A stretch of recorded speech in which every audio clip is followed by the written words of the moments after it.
And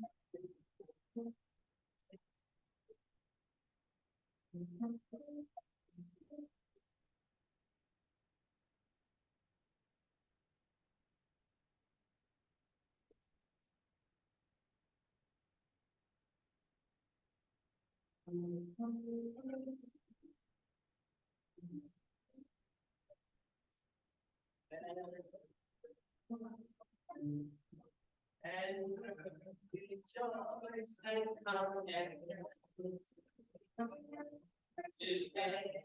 will be your joyful day.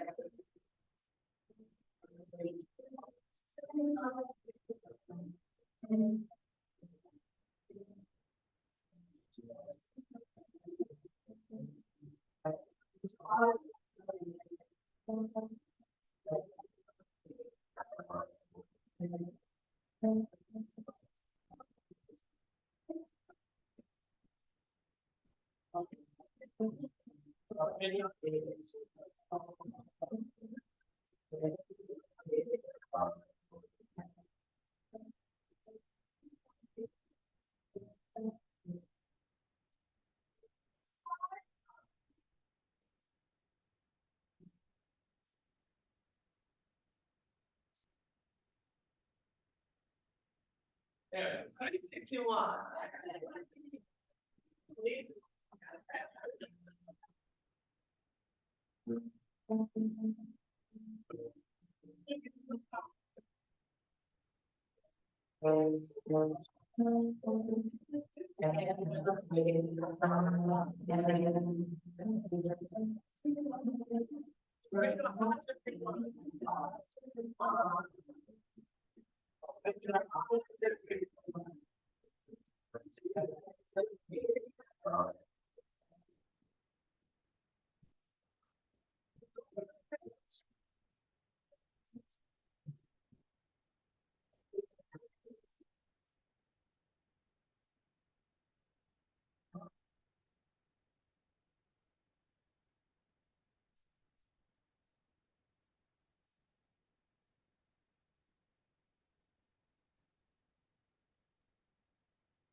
Good morning. Whether you're here in person, joining us online, or watching later on YouTube, welcome to First Parish in Concord. I'm Reverend Seth Carrier-Ladd, your interim senior minister. My pronouns are he, him. If you're online, please feel welcome to participate fully in the chat. If you're here in person and have questions about accessibility or the building, please see our ushers or any worship leader. Masks are optional throughout our building, including in this space. We continue to use enhanced ventilation and encourage masking to keep our communal spaces safe for everyone. I invite everyone present now to turn and wave to those folks who are joining us online.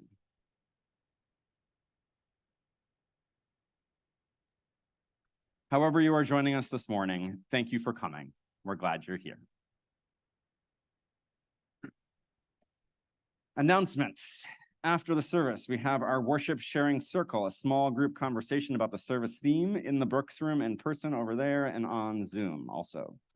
We also have coffee hour, a less structured way to connect. So on Zoom, you stay on after the service if you want to chat, and here in person, you get your coffee in the kitchen if you want it, and then mingle in the parish hall. This morning, we have a standing committee rep, Leah Russell, here, who's available to answer any questions you might have. Leah's right there. Also, after the service today is a Welcoming Walls listening session. So if you're interested in finding out what the Welcoming Walls group is planning to help make our parish hall and parlor feel more welcome, come and hear them and share your feedback. And of course, check out your Sunday announcements sheet for more announcements, as there is a lot going on. And now, let us rise in body or spirit as we sing our opening hymn, number 1, May Nothing Evil Cross This Door.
Our call to worship this morning is adapted from the words of Sharon Wiley. It is said the role of religion is to comfort the afflicted and afflict the comfortable. I say we are all afflicted and we are all comfortable. May our time together this morning be a comfort and a confrontation. May we here find peace in times of tumult. May we here invite tumult into lives of peace. May we here find calm in times of restlessness. May we here allow restlessness to evolve into action. Let this be the place you consider what you've never considered. Let this be the place you imagine for yourself something new and unthinkable. May this hour bring dreams of new ways of being in the world. Come, let us worship together. Each week we set apart this time in this place for worship by lighting a chalice, which is the symbol of our Unitarian Universalist tradition. So I invite you, as Seth lights the chalice, to join me in our chalice response, which is printed in your order of service. O flame of our faith, open our hearts and fill our bodies and souls with persistent strength. Enliven our spirits and engage us deeply in this life of ours, this sacred, essential moment now.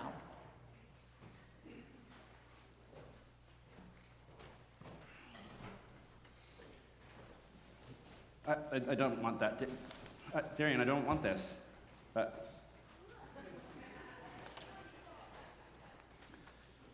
Okay, well, before I can do the wisdom story, now I have a bag of trash that I need to get rid of.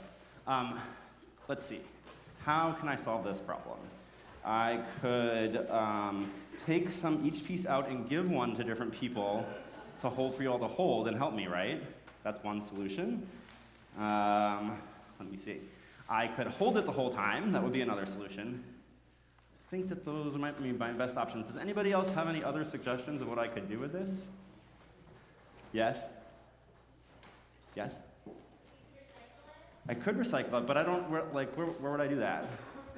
Oh, I could put it down in the trash can. Okay, that's 3 options. I think that's enough to try and choose from. But I'm struggling to decide which one makes the most sense. So I'm gonna ask you guys to vote for me, okay? So option 1 is that I take pieces of trash out and give one to each of you so that you are helping me hold it. That's a nice communal approach, right? We like communality, we like community here. That's number 1.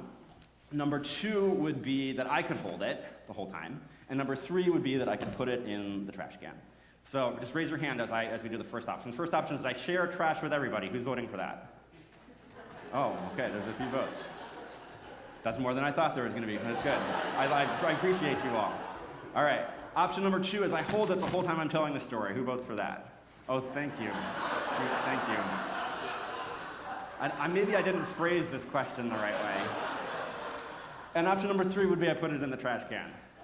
Oh, thank you. There's such a majority there. I'm so happy. Whew, I was getting worried there. Okay.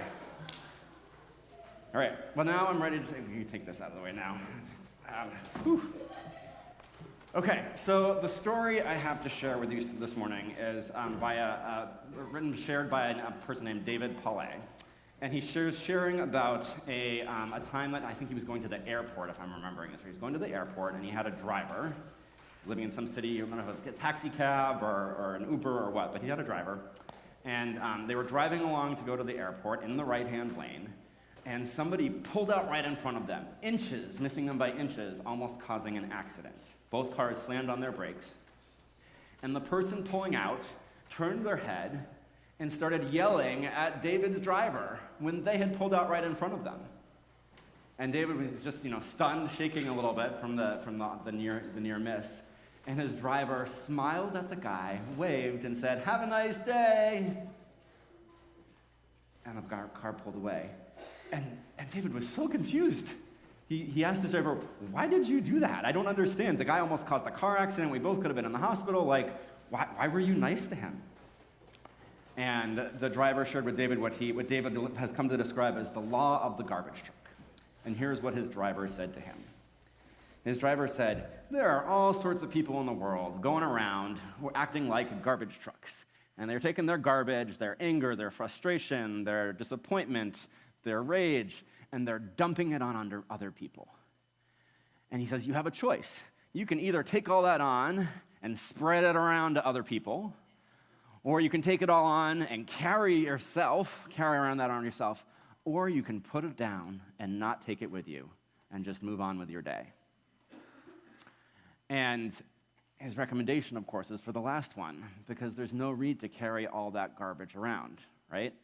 That the best thing you can do if other people are sending negative energy at you or saying mean things is to not take on the garbage, but to just put it down, set it on, and if you can, respond with a smile, because that's where you want to be, regardless of what's going on for them.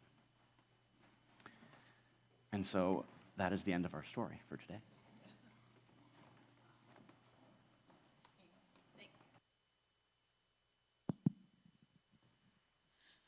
For those of you who I have not had a chance to meet, I'm the Reverend Amy Friedman. I serve as the Religious Education Director here, and I want to invite our religious exploration guides to come forward first, including Jean Chandler, who has a special message today. She is a member of our congregation and also a grief counselor, and so the older groups are going to meet with Jean in the chapel. And all of our groups are making memory boxes today so that we can honor loved ones who have died in our lives, whether they were our pets or our relatives or friends. This is one of the things that we do in our community.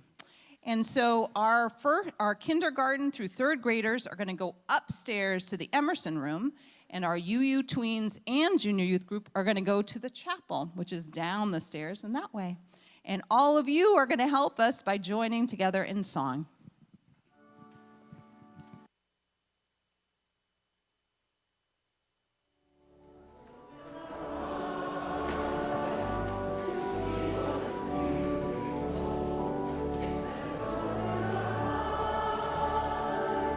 See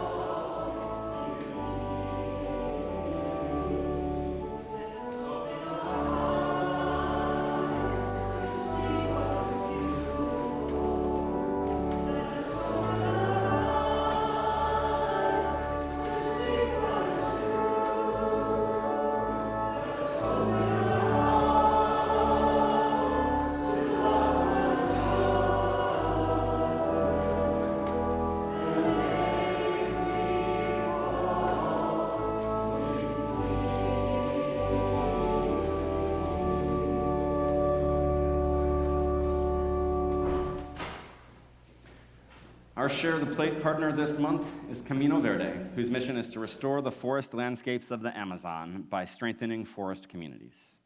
Camino Verde was founded 10 years ago by Robin Van Loon, who grew up in this church. If you were here last week, you heard Robin speak eloquently about the powerful work he and many others are doing to restore the environment. We will now give and gratefully receive this morning's offering.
Thank you, Eric. That's beautiful.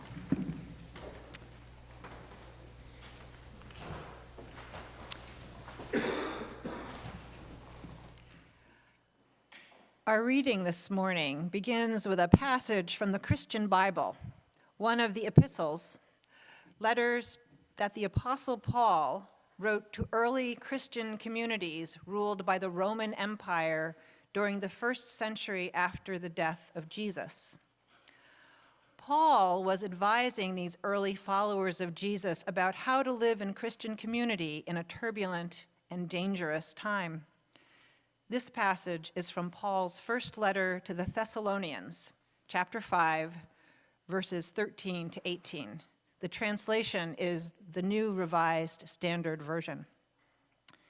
Be at peace among yourselves, and we urge you, brothers and sisters, to admonish the idlers, encourage the faint-hearted, help the weak, be patient with all of them.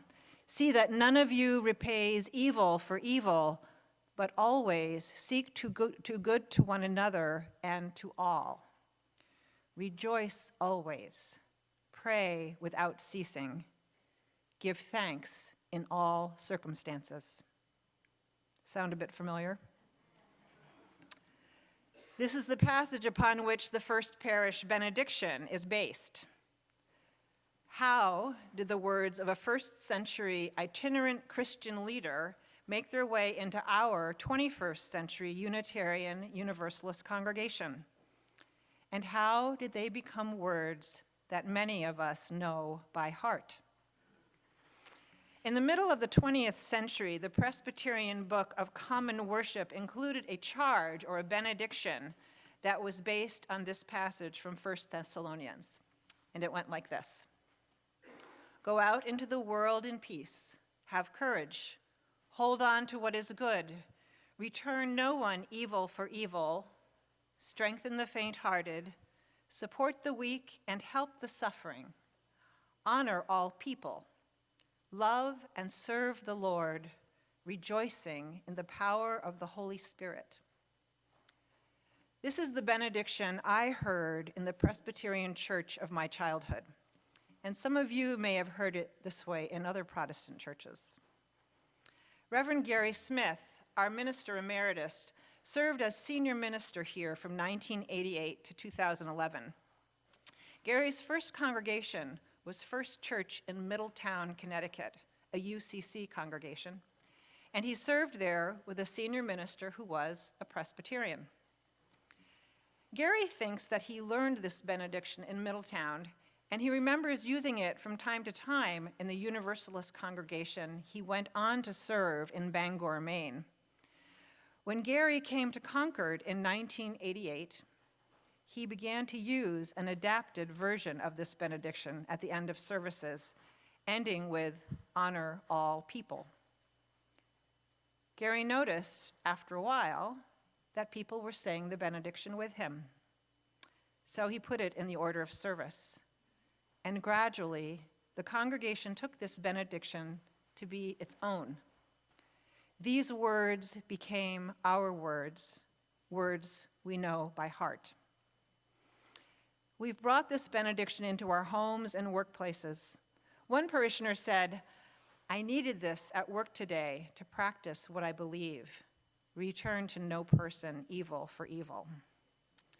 Families have scribed the benediction on the driveway in chalk so their children would read it as they went out into the world on the first day of school.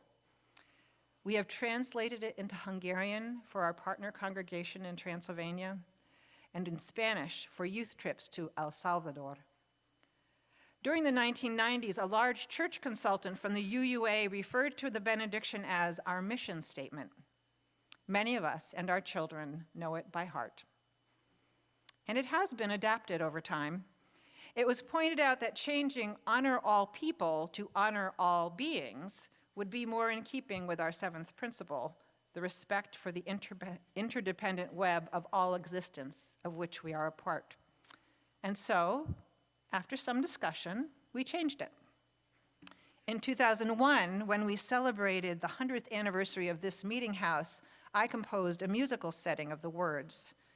And Brian Schmidt, a parishioner and a regular at Rise Up Singing, our monthly folk song circle, wrote an adaptation of the text that can be sung to the tune of Greensleeves. Even folks who are not members of First Parish sing it together at the end of each Rise Up Singing session. It's a way they have come to understand who we are and how we want to be. The benediction has been a part of First Parish for the last 35 of our 387 years as a congregation, weaving its way organically into our worship and into our lives, adapting along with us to changing and challenging times while remaining rooted in ancient tradition.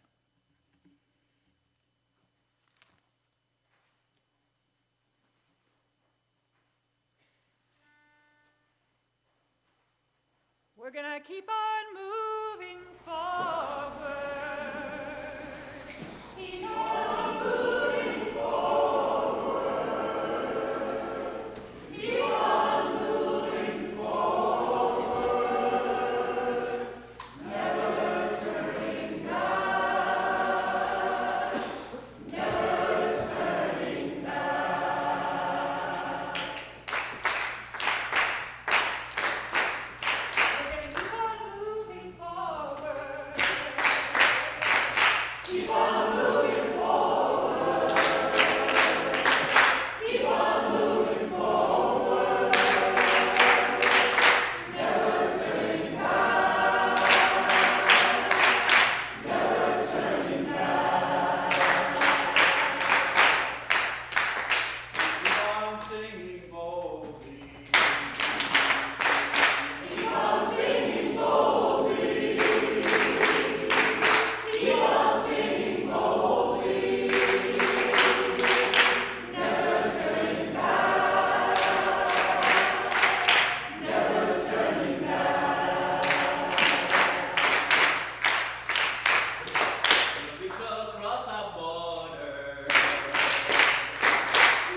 When I hear, go out into the world in peace, return to no person evil for evil, and honor all beings, when I hear these at this moment in time, I cannot help but think of the violence and destruction currently happening in the Middle East. It makes my heart break to think about the deaths of so many Israelis from the deadly Hamas attack, and for the hostages Hamas has taken who are terrified, isolated, and in pain. I send love and care to all those who held hostage and to the families of those who have died.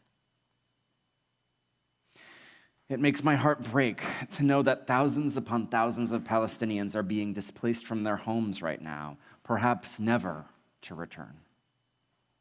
I send them love and care as they are experiencing life as refugees who no one seemingly wants to house or take care of. It makes my heart break that there is now another war happening in our world, where missiles are being fired and hospitals are war zones and innocent civilian deaths are chalked up as collateral damage. I pray for peace and that we can keep working to find ways to resolve our conflicts and disagreements as a human people in ways that don't involve violence, death, and destruction. It makes my heart break that so many Palestinians feel so oppressed by Israeli laws and practices that some of them feel the only possible response, the only way to feel heard, is to form an organization like Hamas and resort to violence. When both the oppressive tactics and violent action on the one side and the violent response, killing and hostage-taking on the other, are both diametrically opposed to my Unitarian Universalist beliefs and values, I know that it is all wrong, and I struggle to know what is right. It makes my heart break when I hear of rabbis and imams who have worked together harmoniously for decades in interfaith groups and gatherings, who because of this conflict can no longer exist in the same room together without arguments and fights breaking out. I pray that we can find a way to stay in relationship, even when our hearts are full of anger, hurt, and fear. I pray that we can find a way to hear each other's pain, even as we struggle with pain ourselves. It makes my heart break to know that hundreds of thousands of people are being traumatized right now on both sides of the conflict, from war and violence, from fear and displacement, from being attacked and held hostage. It breaks my heart to know that many of these traumas are and will continue to be generational, passed down and harming over and over again across time. I pray that they and we can find a way to lasting peace, even as so many barriers remain and peace at this moment feels unlikely, if not impossible. My friends, I am holding and feeling all of this, and I imagine many of you are holding and feeling intense things as well. I am wrestling with how to understand and respond to all of this, and I imagine some of you might be as well. The history of this situation is long, complex, and nuanced. I know there are those of you who feel strongly in support of one side or the other, or who feel there is no moral or ethical ambiguity. I'm not saying I am right and you are wrong. I am sharing my thoughts and my wrestling with you, as that is one of the things we can do in a time like this, is to share and talk with one another.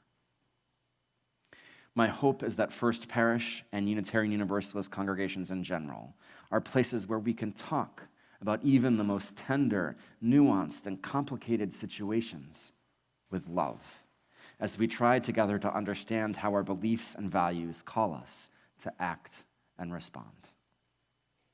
My hope is that if we disagree, that we can stay in relationship and engage one another with respect, compassion, and care. My voice is only one voice. If you have things you wish to share or want your voice to be heard, we're going to be hosting a conversation with Reverend Paul Langston Daly on Thursday, November 30th at 7 p.m. There's more information in your Sunday announcements. We'll do our best in that space to create a safe space to share your thoughts and feelings and to explore this difficult conversation. For now, I hope we can hold all involved with love and compassion in our hearts.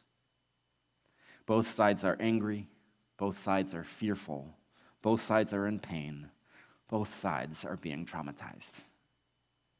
One thing we can do is hold all the people who are hurting in our hearts and send them our love and compassion.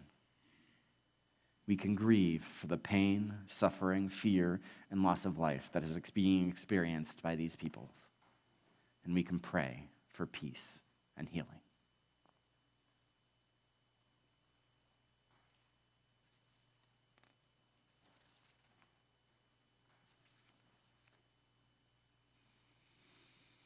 Go out into the world in peace. In these times, it has a different connotation. I asked you all to share your thoughts and feedback with me on the parts of the benediction we're looking at today about go out into the world in peace. One of you wrote, "This is a reminder to be calm, mindful, and at peace with myself, my thoughts, my feelings. At the same time, it tells me to bring that peace and calm to others. Be peaceful in the presence of friends, family, and strangers. It also speaks of helping others find their own peace and doing what I can to bring peace to a fractured, angry world."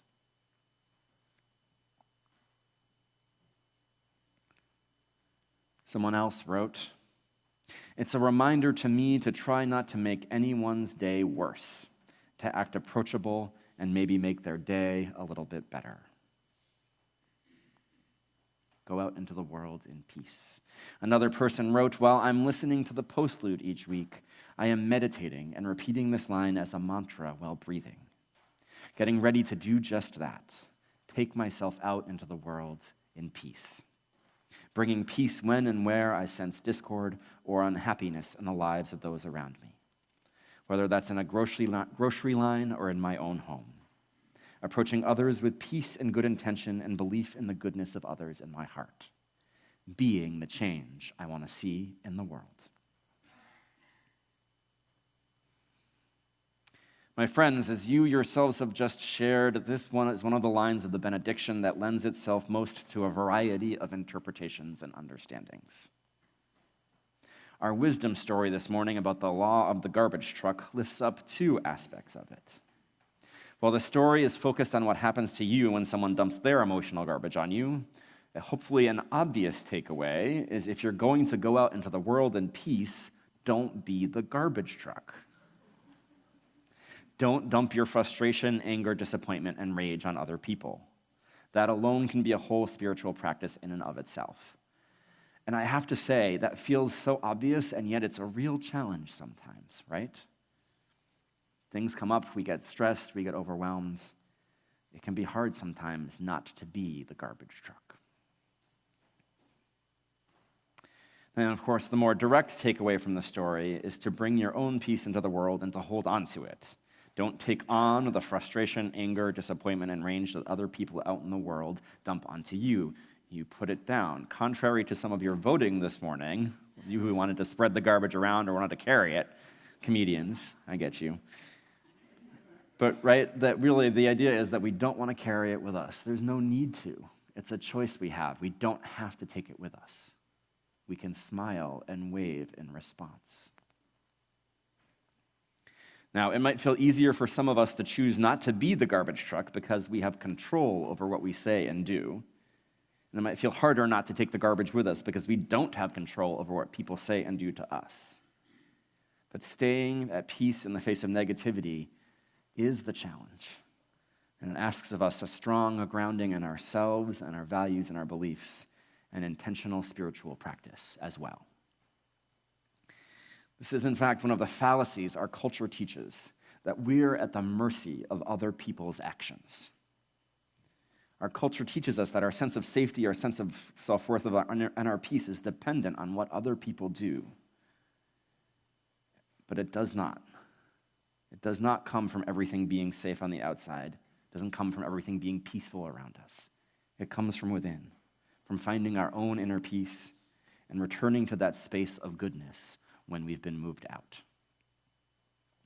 And this doesn't mean that we don't feel sad or angry or upset at times. We're human. We have feelings. We have responses. It's not that you don't feel it.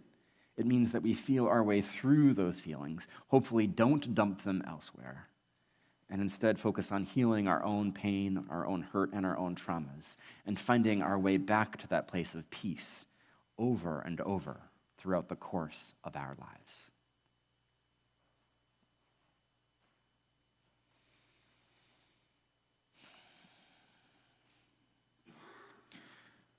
Return to no person evil for evil.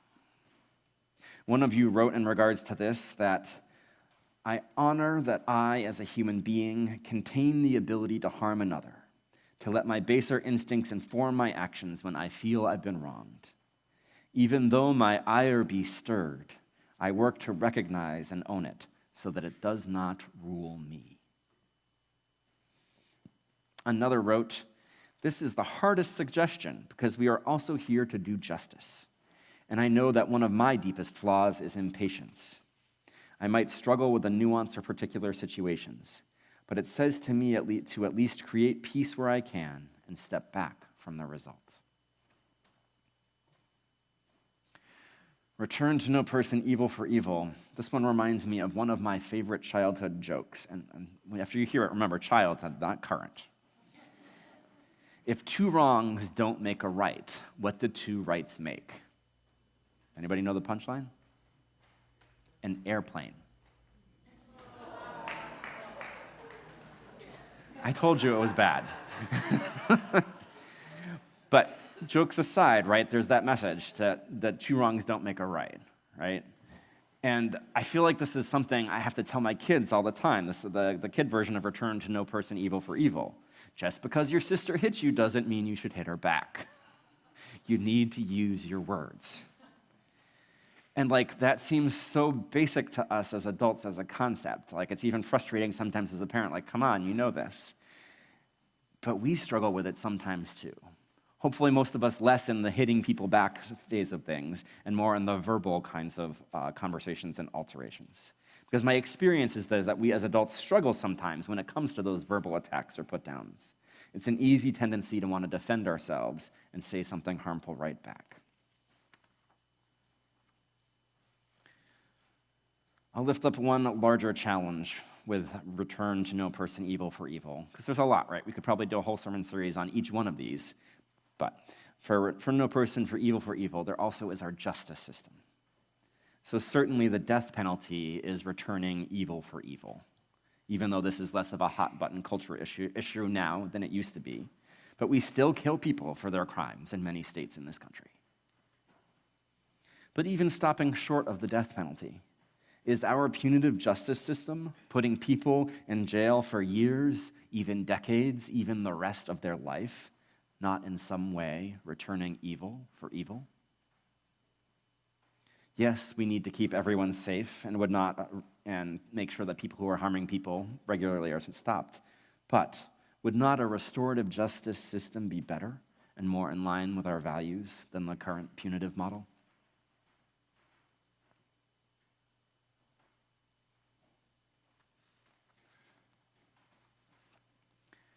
And finally, honor all beings.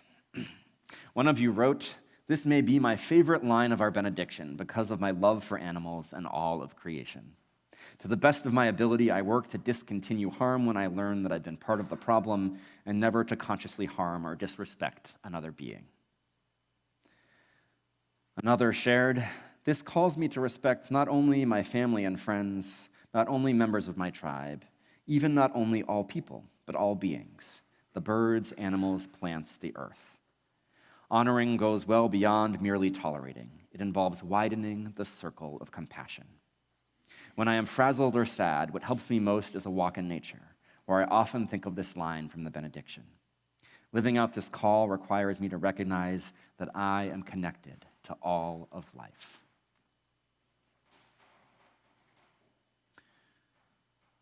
Honor all beings is in some ways the simplest and most obvious of the three sections of the benediction, and yet also in some ways the hardest, because it is the broadest challenge. Yes, we all agree in our heads that we should honor and respect all beings, and yet when it comes to, maybe you don't, and that's okay, we can talk later, but generally that's something most of us are on board with, and yet when it comes to being kind to one another in this world, and treating every person with dignity and respect, we all fall down and fall short of this goal on a regular basis. It is in some ways why we have religion itself, because we struggle to live with one another with love, kindness, and respect.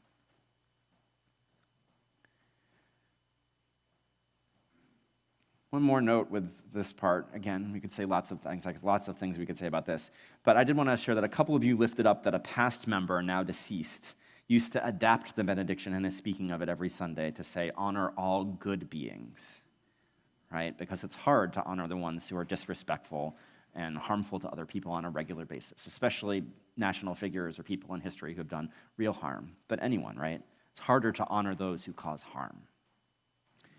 This is why this is a challenge. This is why we have religion, to challenge us to live into our values. And one of the ways that helps me do this in this case with this particular challenge is a quote from Parker Palmer that says, "Violence is what happens when we don't know what to do with our own suffering." And that's when I think of people who are causing harm, both in my life and in broader places in our country, wherever. I think about how they must be suffering and they must be in a lot of pain and don't know what to do with it. And so I can see, that helps me see that there is a human being inside of there who's suffering themselves, not excusing anything they're doing, not saying we shouldn't hold them accountable, but being able to find that place of knowing that there is a human being in there who's probably suffering themselves. And so that's what helps me hold on to our Unitarian Universalist belief that all people, even those who are doing harm, have inherent worth and dignity.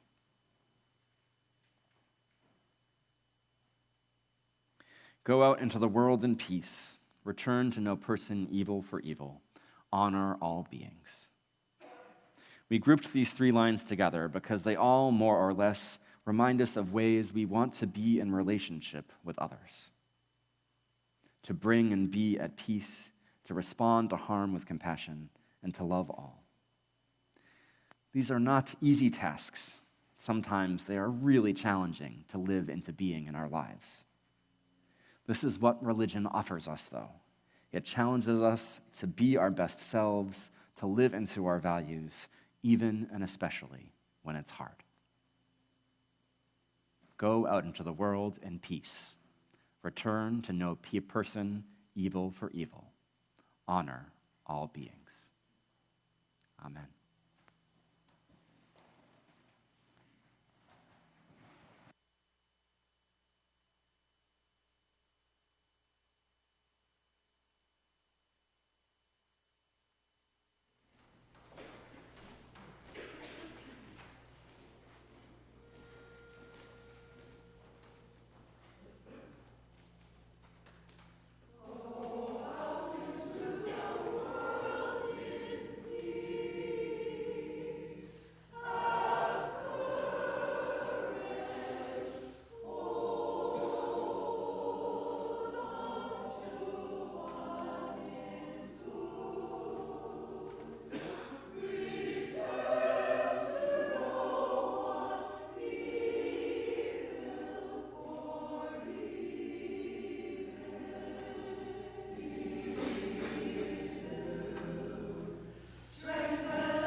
This is a prayerful section of the service where people can share joys and sorrows.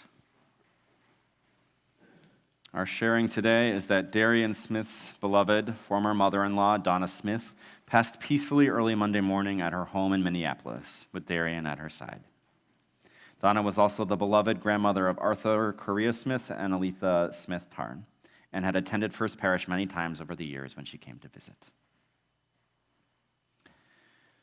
Is there anyone else on your heart and in your mind right now? If so, I invite you to call their names aloud or type them into the chat now.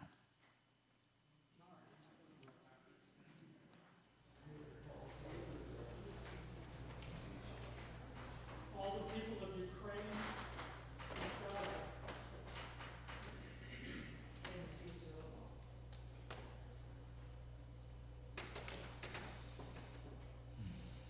There are also often things which are difficult sometimes to name out loud.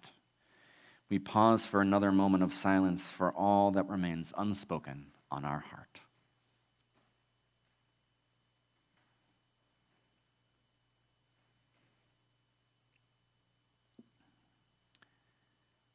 And now let's join in prayer.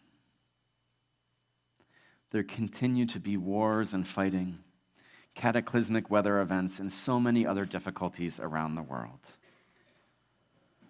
From some of us here at our service this morning to people all the way across the world, there are people who need to be held in love. Especially this morning, we hold our veterans, with yesterday being Veterans Day. Our veterans who don't make policies, who don't choose whether or not to go to war. Our veterans who have signed up to do their best to protect our country, They, in particular, need our love and care.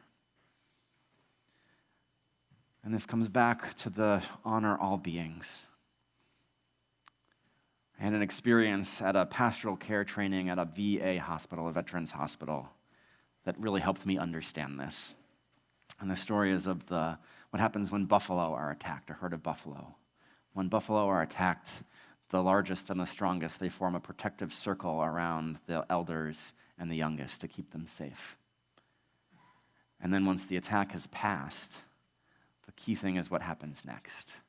Then those who are on the outside come into the middle, and those who are in the middle form a circle around them and tend to their wounds.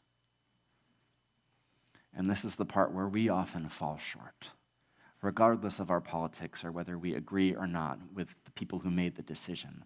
People have put themselves in harm's way, and they have been harmed, and they have trauma.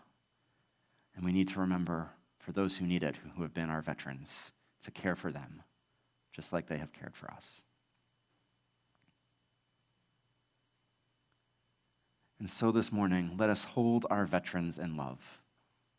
Let us hold all those who are harmed by the conflict in the Middle East in love. Let us hold each other in love. And let us hold all in love who are in need, whoever they are, wherever they are.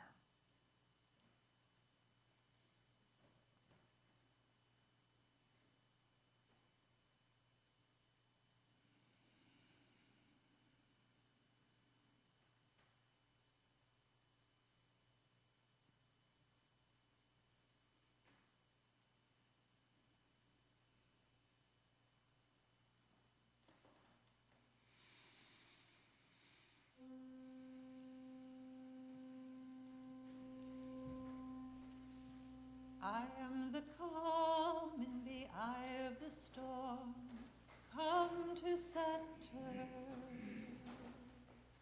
I am the Calm in the eye of the storm. take a breath. I am the calm in the eye of the storm, come to center. I am the calm in the eye of the storm. You can rest. I am the calm. I am the calm in the eye of the storm. Come to center. I am the calm in the eye of the storm. Take a breath. I am the calm in the eye of the storm. Come to center. I am the calm in the eye of the storm. You can rest. I am the calm.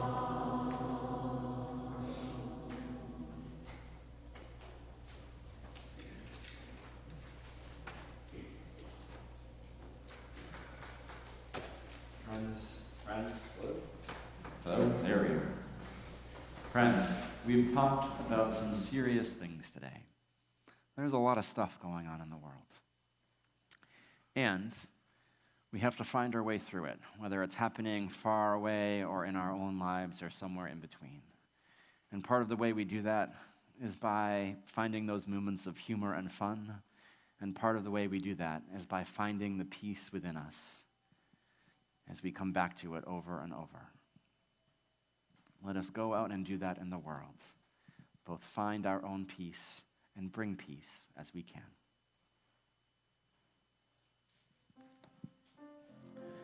Please join us as we sing our final hymn, number 100.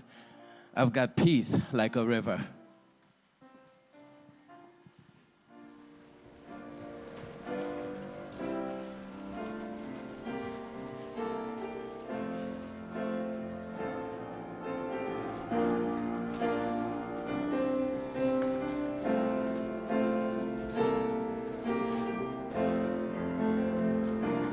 I've got peace like a river. I've got peace like peace like a river in my soul. I've got peace like a river. I've got peace like a river. I've got peace like a river in my soul. I've got joy. I've got joy like a fountain. I've got joy like a fountain. I've got joy like a fountain in my soul. I've got joy like a fountain. I've got joy like a fountain. I've got joy like a fountain in my soul. I've got love like an ocean. I've got love like an ocean. I've got love like an ocean. I've got love like an ocean in my soul. I've got joy, love like an ocean. I've got love like an ocean in my soul. I've got pain like an arrow. I've got pain like an arrow. I've got pain like an arrow in my soul. I've got pain like an arrow. I've got pain like an arrow. I've got pain like an arrow in my soul. Tears. I've got tears like the raindrops. I've got tears like the raindrops. I've got tears like the raindrops in my soul.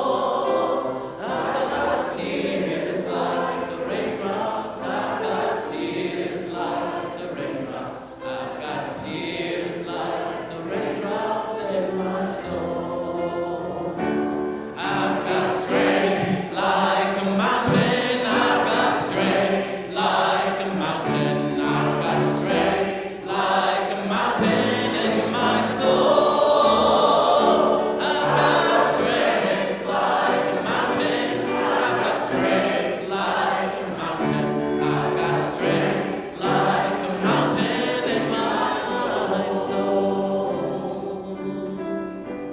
Like a river, peace like a river.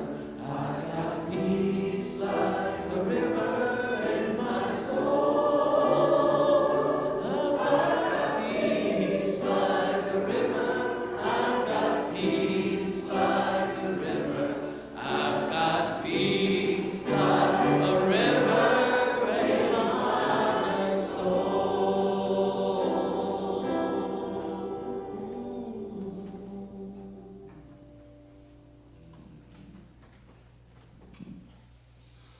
Friends, let us join in saying our benediction. Go out into the world in peace. Have courage. Hold on to what is good. Return to no person evil for evil. Strengthen the faint-hearted. Support the weak. Help the suffering. Honor all beings. Go and be blessed and be a blessing.